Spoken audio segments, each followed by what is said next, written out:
Manusmriti believed in हम हमेशा origin of state को political idea मानते हैं. That's why origin of state. कल मैंने बताया quasi social contract है. क्यों है? क्योंकि it's a divine origin theory. That's why it's a quasi social contract. Manusmriti believed in the divine origin of state. The divine origin of state, which considered the state to be a creation of, God. Creation of God. So why do you have a state? So that you can move out of state of nature. That is insecurity and lawlessness. You listen carefully, brother. That's why does the God create the king? So that the king can rid you of matsanya that prevails in the society. Okay. Next one, according to Manusmriti, the king was created by God. The king was created by God to save people from matsanya.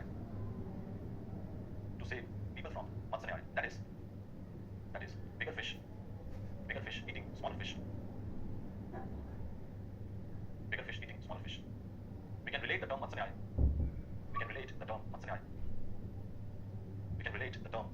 With the Western concept of state of nature. With the Western concept of state of nature. So matsanya is a state of affairs. So matsanya is a state of affairs. Is a state of affairs in the absence of force or danda. In the absence of force or danda. But Manusmriti, any force is some sort of authority. इसलिए वो कैसे use हो ये भी political question होगा. But Manusmriti has cautioned, हमें चेतावनी देते हैं, caution that force cannot be used arbitrarily.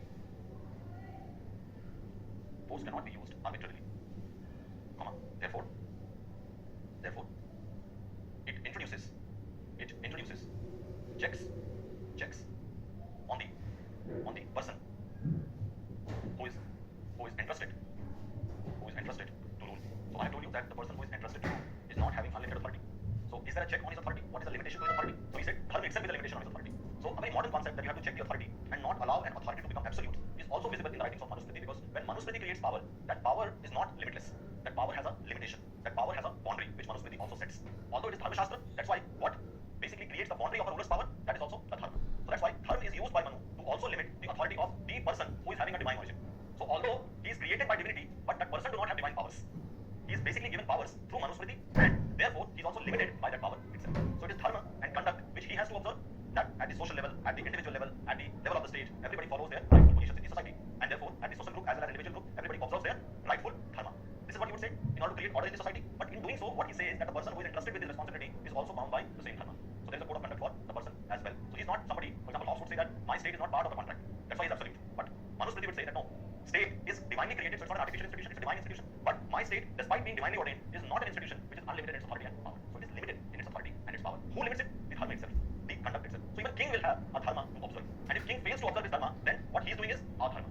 And if somebody is doing adharma, then what would Manusmriti say? He would say revolt against him. Just ensure that he is moved out.